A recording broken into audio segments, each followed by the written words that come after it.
Hello everyone, this is Shankhu Shubhro Rai Karmakar and welcome to my channel, that is Reverberation Guidelines.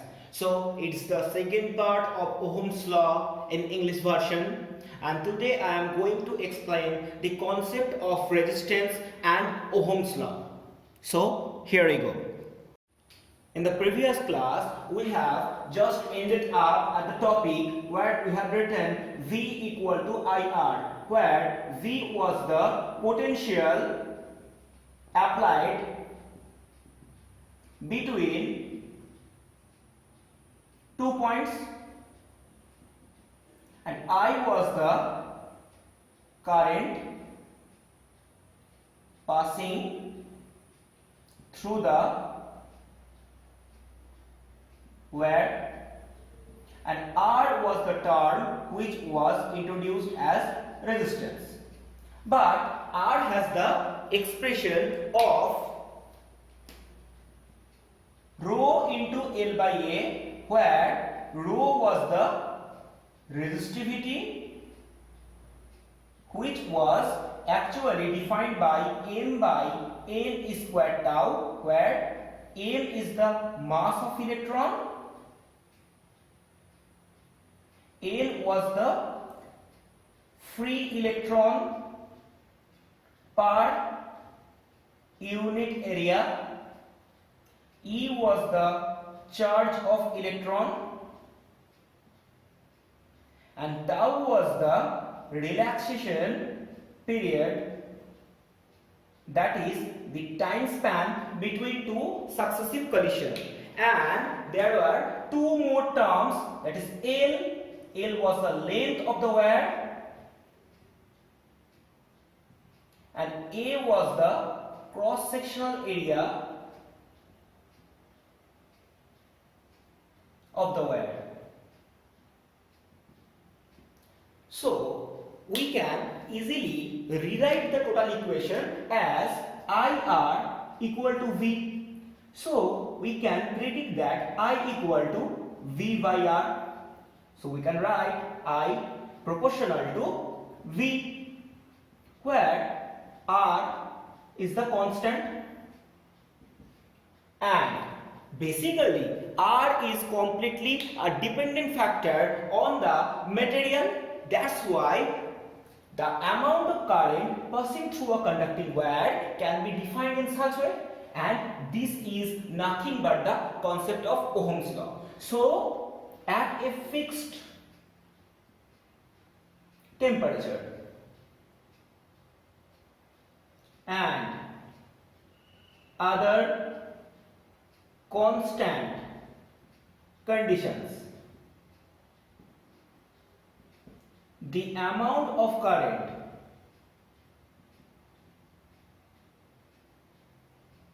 passing through a conductor is directly proportional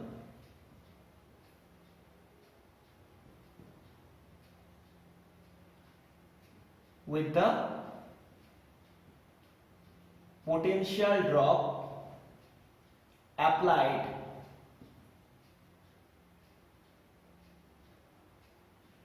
on the edges. And this is nothing but the Ohm's law.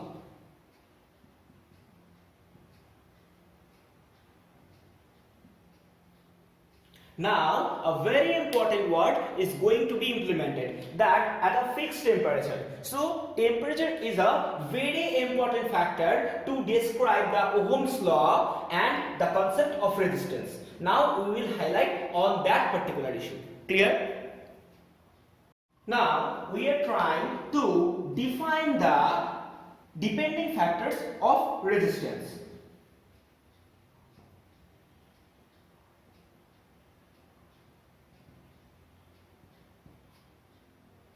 So resistance was given as R equal to rho into L by A. So basically, if we try to find out the depending factors, then we genuinely need to explain the concept and the depending property of resistivity, that is rho, the length, that is the length of the wire, and the cross-sectional area of the wire. So first we will highlight on the concept and the depending property of resistivity. So the first one that is going to be discussed, that is resistivity. We know resistivity rho has been defined as m by n squared tau. Now, genuinely there are only two types of materials which can conduct the current electricity. Number one, that is the conductor, and number two, that are the semiconductors. Because the insulators are unable to conduct the current electricity, but conductors can conduct the current electricity and semiconductors can moderately conduct the current electricity. So if we try to classify the resistivity for a conductor and a semiconductor, then we will find two very interesting parts. So first we are going to express basically the resistivity of a conductor. Now, whenever we are trying to explain the resistivity of a conductor, then we must remember the concept of conductors.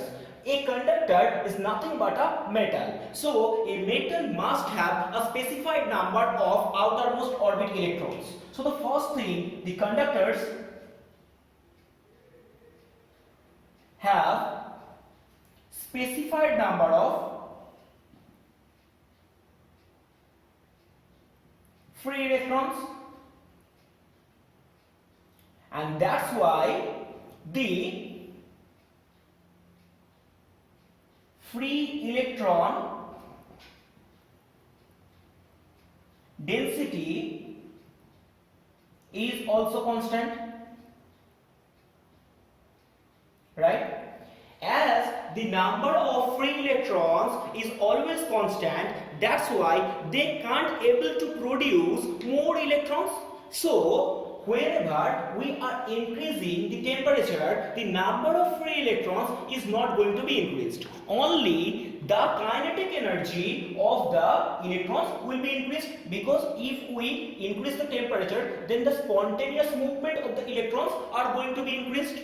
So if the temperature is increased, the kinetic energy of the free electrons will be increased, and as a result, the velocity of the electrons will be increased.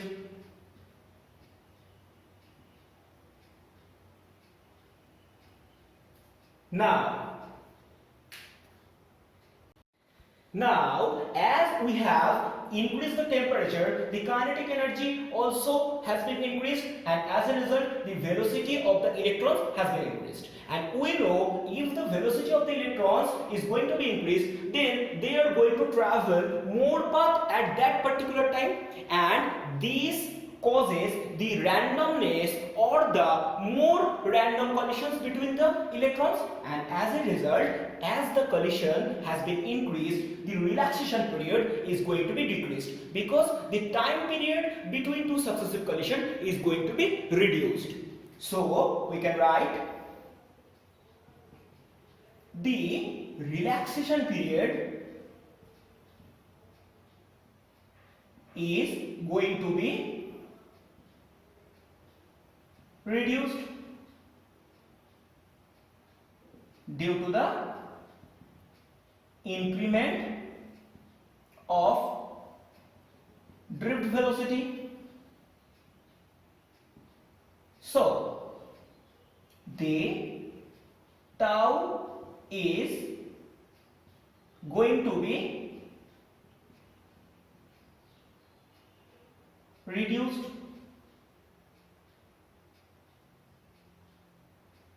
and as tau is going to be reduced, we can easily have a look that rho is inversely proportional with tau.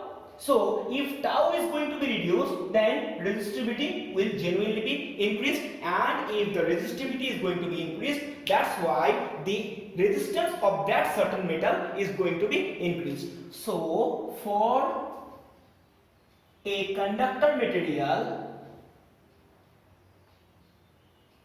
the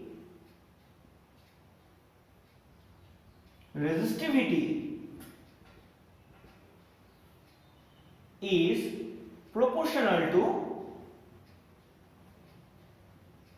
temperature. That is, if the temperature increases, resistivity increases, and as the resistivity increases, we know resistance is nothing but the function of resistivity. So if resistivity is going to be increased, then we can easily state that resistance is going to be increased. That's why for a certain metal, if the temperature is going to be increased, then the resistance is also going to be increased.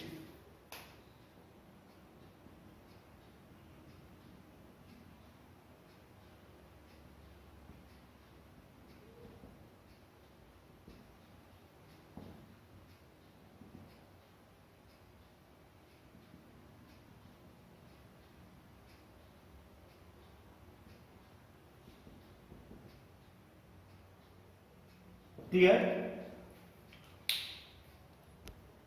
Now for the concept of semiconductor.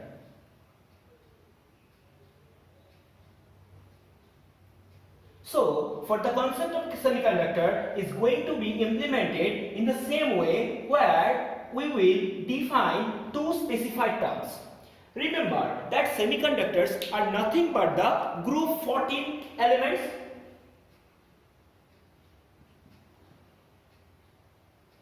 and they usually prefer the covalent bond. As a result, they usually prefer for 4 covalent bonds, and they don't have the free electrons. So normally they don't have free electrons.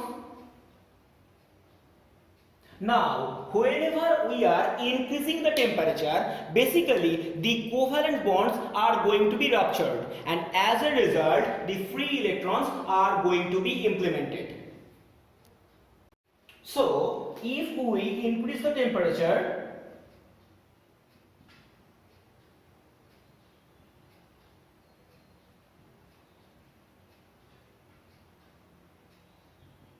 the number of free electrons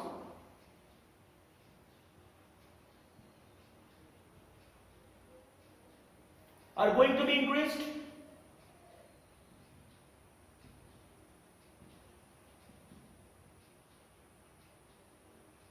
and if the number of free electrons is going to be increased, then we can write that n is increasing, and if we see the relation properly, then we can get this resistivity rho is inversely proportional with the free electron density. So rho can be written as proportional to 1 by n. If number of electrons is going to be increased, then rho will genuinely be reduced, and we know that the resistance have a direct proportional relation with the resistivity. So we can write that R proportional to rho, and as the rho is going to be reduced, then resistance is also going to be reduced. So the resistance of the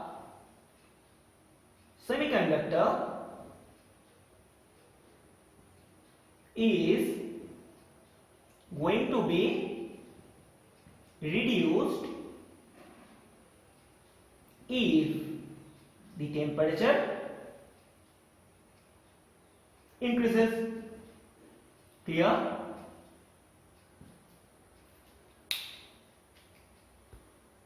Now we will discuss the factor or the depending property of temperature on resistance. Basically we have just discussed on this particular issue, but we will now go through a particular relation where the relation is going to be implemented as RT equal to R0 into 1 plus alpha T, where RT is the resistance of a specific metal at T degree Celsius, R0 is the resistance at 0 degree Celsius, alpha is the constant, and this is known as thermal resistance coefficient, and T is the increment of temperature from 0 degree Celsius. Clear? And if we can remember that we have seen such type of relation in our class 11, and such type of thermometer has been constructed in JEE class, where we have termed such type of specific thermometer as resistance thermometer.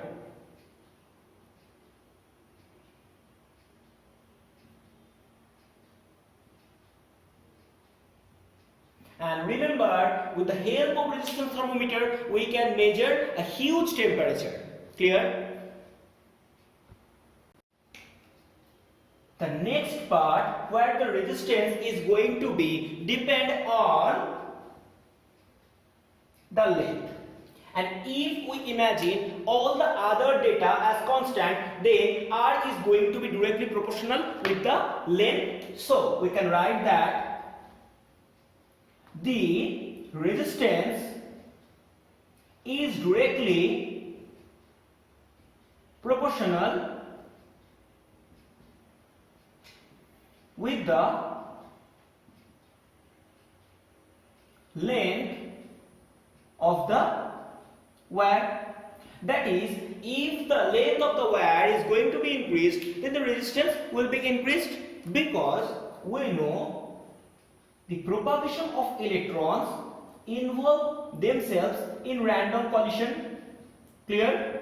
So if the length is going to be increased, then the random collision will be increased, and as a result the resistance will be increased. And the last part, which is going to be a depending factor of resistance, that is, resistance is inversely proportional with the cross-sectional area. So, if the cross-sectional area is increased, the resistance will be reduced, because resistance has the inverse relationship with the cross-sectional area. The larger the cross-sectional area, the less random collisions. As a result, resistance is going to be reduced if the cross-sectional area is going to be increased. Clear?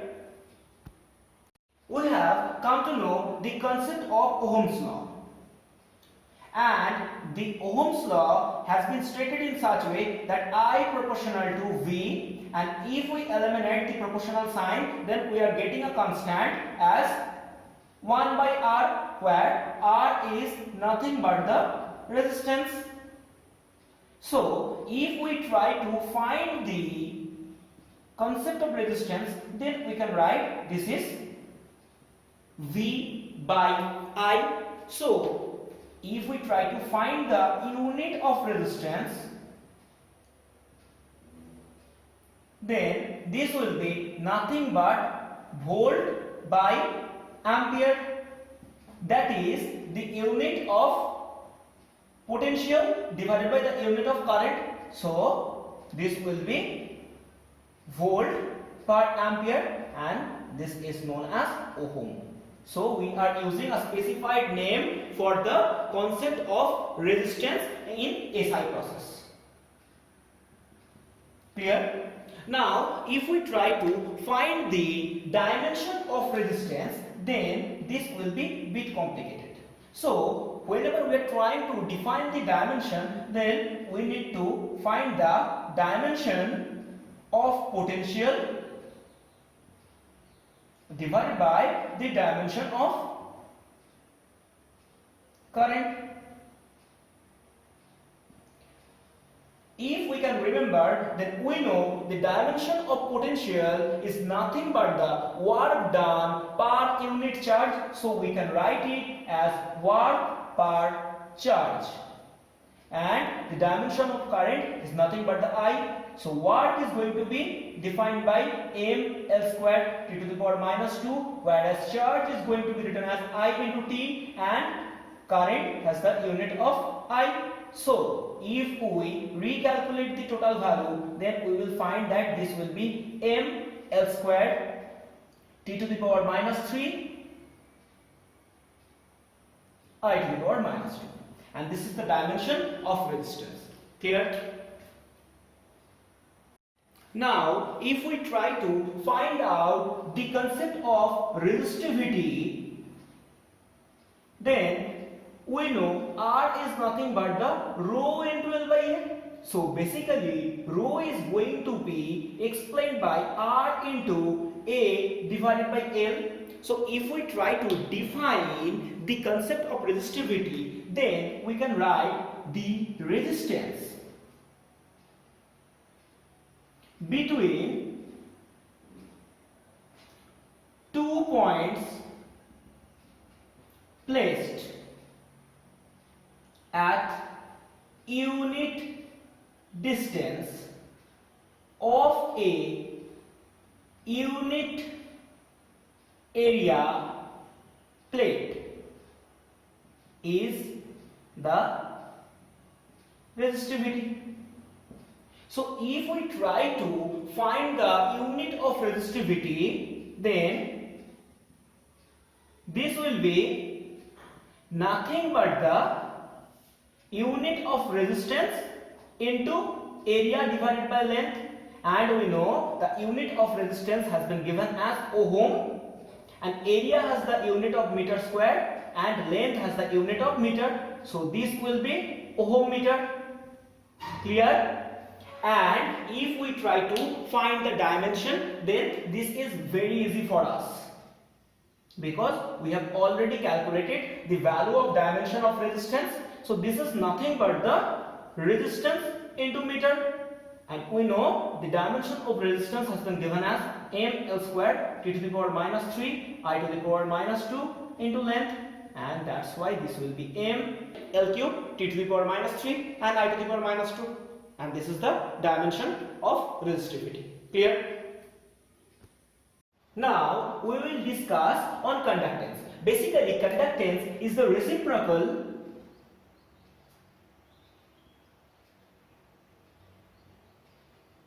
of resistance. So conductance is going to be explained by capital K or capital G, and basically this is going to be explained as K equal to 1 by R, and we can easily say that this is nothing but the inverse of the resistance. So if we try to find the unit of conductance, then the unit of conductance will be 1 by unit of resistance.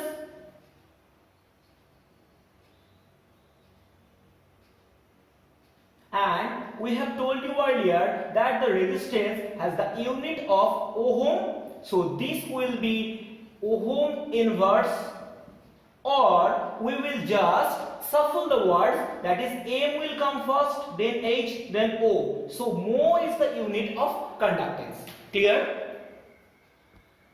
Now we are trying to discuss on conductivity. Conductivity is nothing but the reciprocal of resistivity, and this is going to be denoted as sigma, and sigma is nothing but the 1 by resistivity, that is 1 by rho.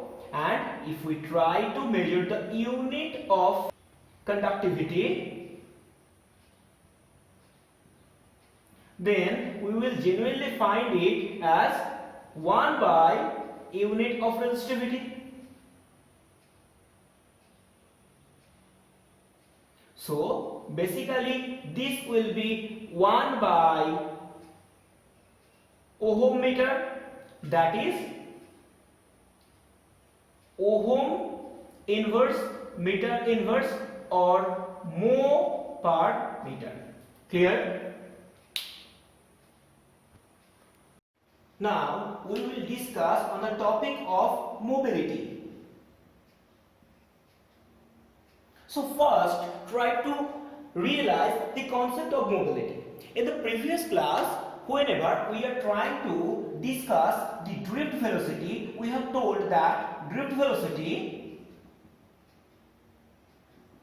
is going to be defined by Vd, and whenever we have implemented an external electric field of E, then the electrons are going to be propagated from lower potential to higher potential, and as a result the force on each electron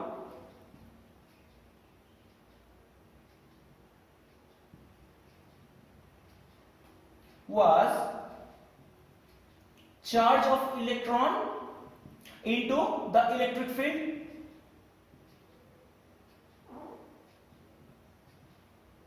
So basically it was given as small e into capital E, and as a result we can easily find the acceleration of the electrons.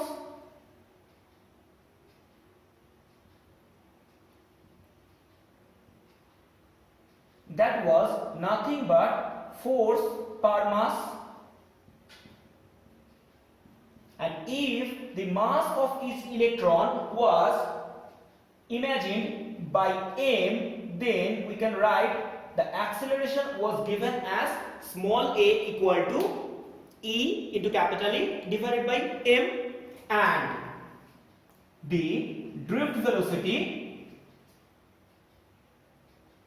was Vd has been given as Vd equal to u plus at, as the initial velocity u was 0, so we can write that is a into tau, because tau was the relaxation period.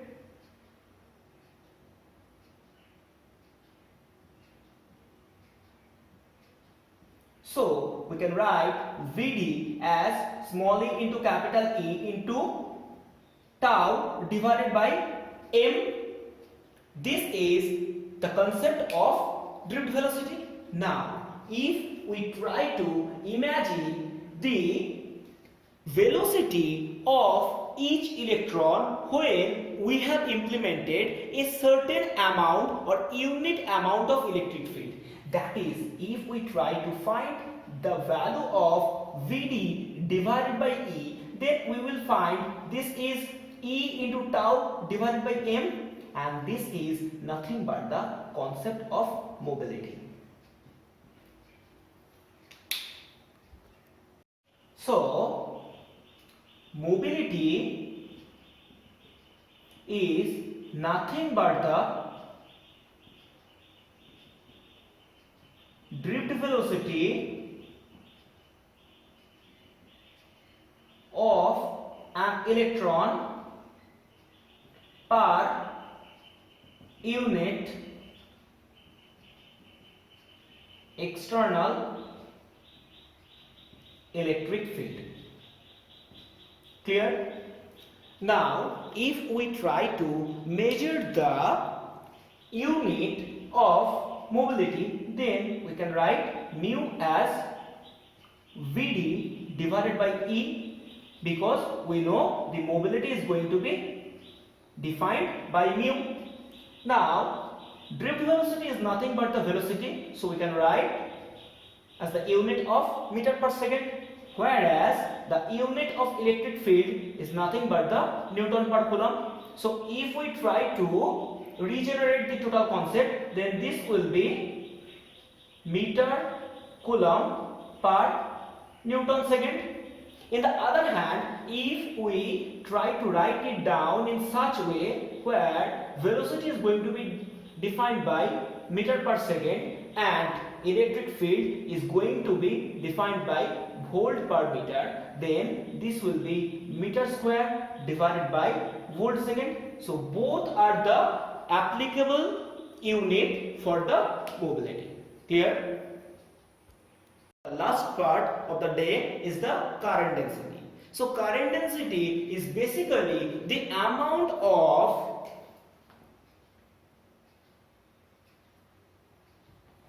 charge passing through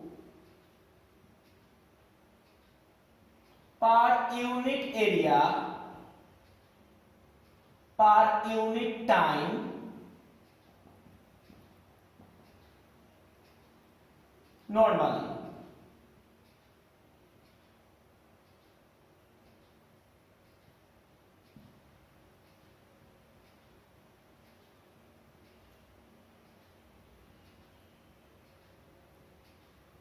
Basically, current density is going to be defined by J, and that is nothing but the charge per unit time divided by area. So basically this is nothing but the current per area, because charge per time is nothing but the current. So we can write that this is I per meter square. So if we try to find the unit of current density,